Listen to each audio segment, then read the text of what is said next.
Alright, people, I was eventually going to talk about this, so pardon the delay.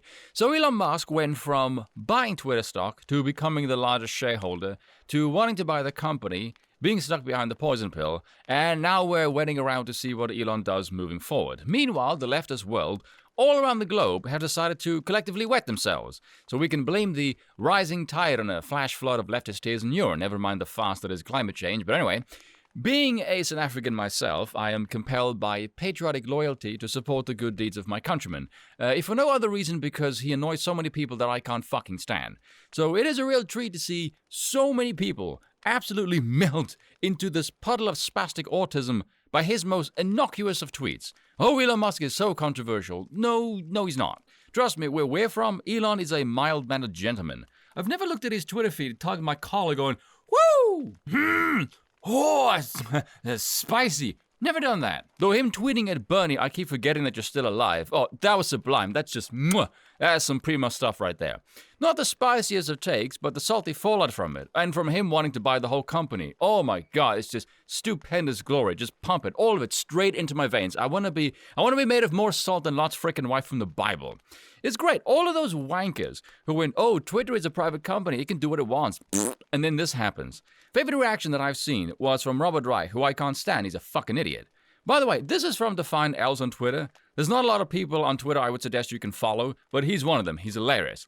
The First Amendment protects individuals against government. Okay, genius. So what happens when the government uses the digitized public square to censor information to protect the interest of the state? Do you think that's maybe immoral, using the private sector for their own gain? Maybe with the incentive of, say, a tax break? Of course he will never speak on that. He's a two-faced git. What could possibly go wrong with an oligarch determining what constitutes free speech? Bezos owns the Washington Post. What the hell do you think Jack Dorsey and Mark Zuckerberg are, you wannabe tough? The latter gave $400 million to the government in the last election. What do you suppose that bought him?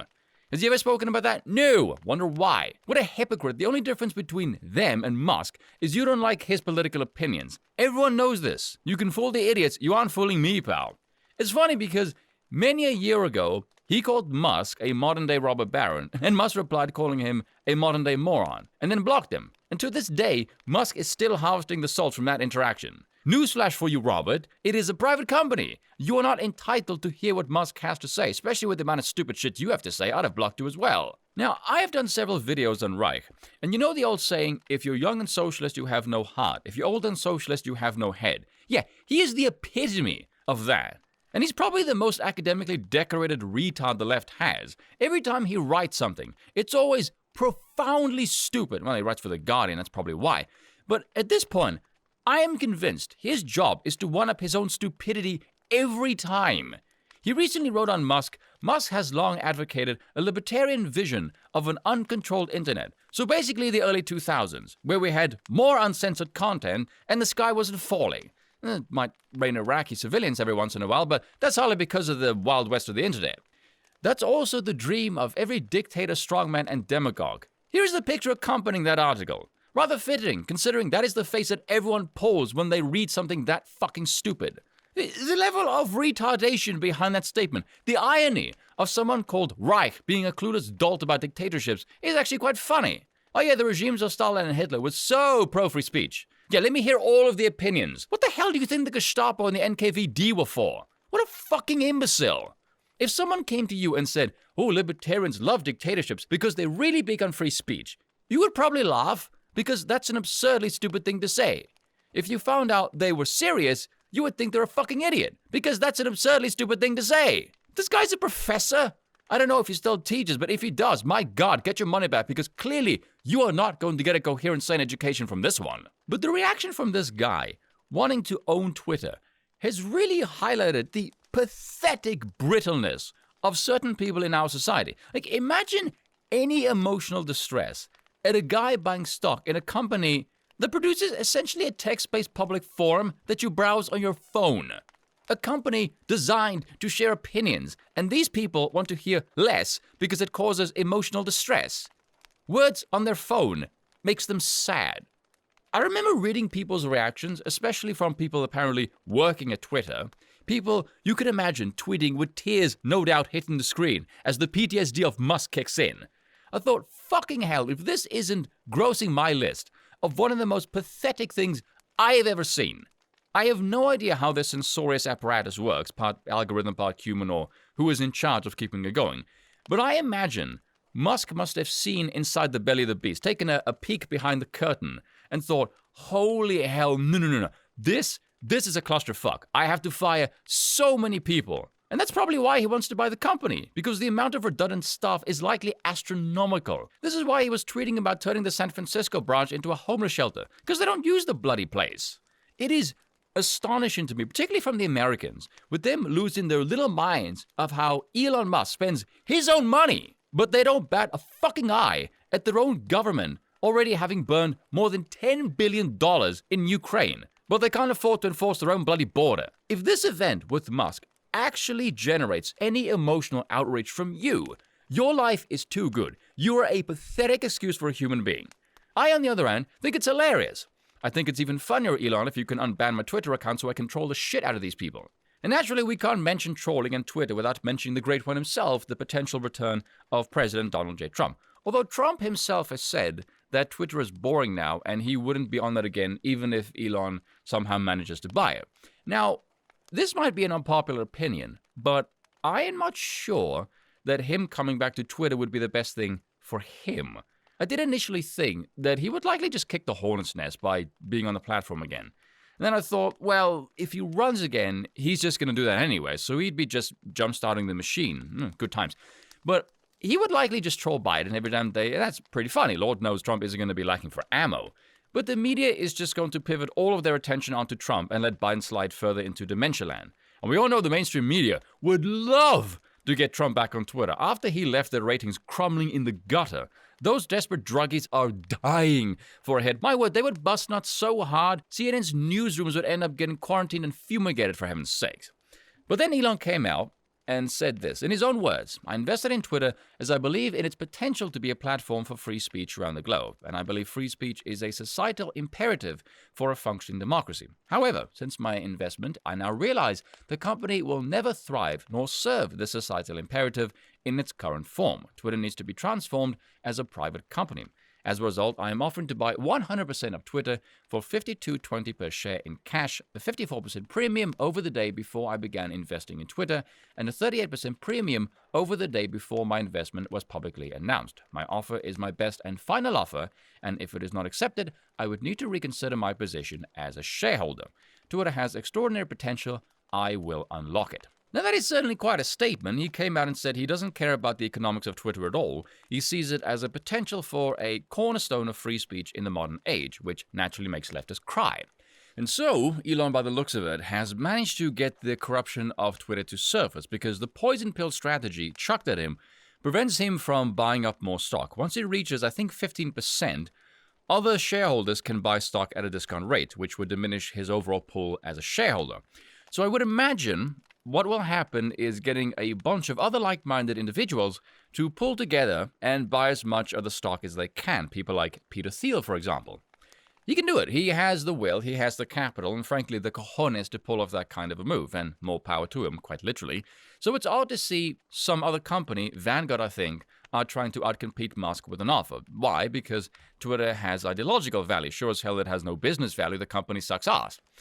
But now, what is my take on the purchase? 100% I am in favor of the South African madman. Buy the whole company, mate, and clean fucking house. I like it mainly because it aligns with my monarchical position. I don't believe it wise to leave the free market to interact with social values. We've seen what happens there. You just unleash degenerate hell.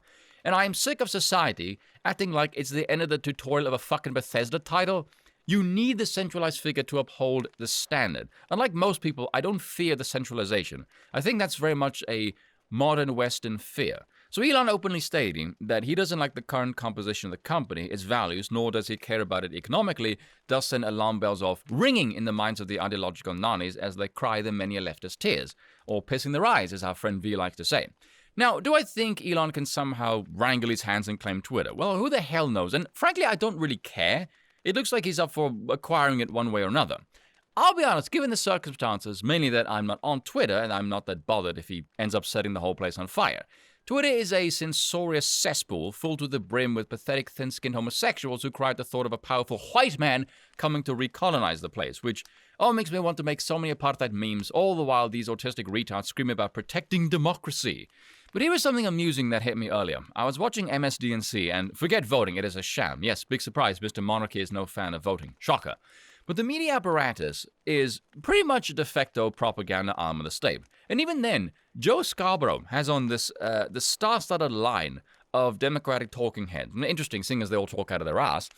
But even he says, look, black voters are more conservative than your white woke Democrats. So are Hispanic voters, and so are Asian Americans on a whole host of issues. And this woke crap is hemorrhaging support. And these were his exact words, get off of Twitter. Now, to bring this back to Musk, I don't know how the minds of these leftists work, probably because I'm not an asylum escapee, but you retards do realize that if you remove conservatives from Twitter, or you see less of them in this worldview that exists pretty much exclusively on your phone, that doesn't make them disappear from reality, right? You do realize you haven't removed them as a competing voting bloc. If they see your ideas, correctly I might add, as insane, removing them from the space where they see and interact with your insanity does not make your ideas any more favorable to them, or less insane. And look at Biden. He ran as the moderate despite being older than dirt itself, and then ran full force progressive playbook and became the worst president in history in less than a damn year. Clearly, progressivism is not a failure. And contrary to what some pathetic loser I know has uttered, reality does not have a leftist bias, you imbecilic dong. And the reason I bring this up is because this ideological filtration that's designed to sort of condense its support into hardcore rigidity is just making your support smaller, because most people don't like it. Because that's how democracy works, you moron. It is mob rule. The way this lot is going about it is not trying to seduce a mob, it is trying to agitate the hell out of it.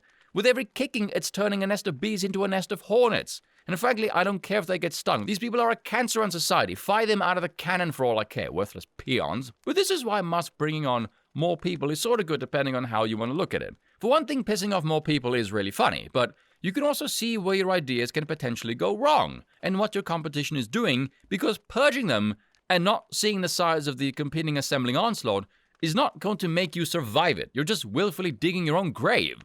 By the way, I'm aware this is the mechanism for the sane and the rational to work out their ideas, and these people are not sane at all. The position on the left seems to be willful ignorance right before their carcass is used to paint the next election season with their own blood. At this point, I can't think of this position as anything other than suicidal.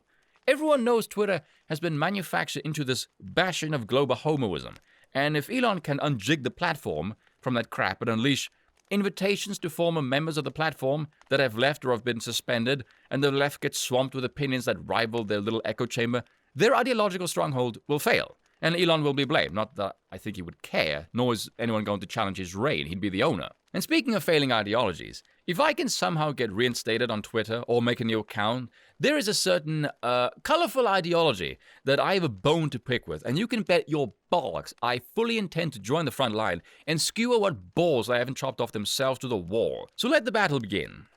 And that's all for today. Until next time.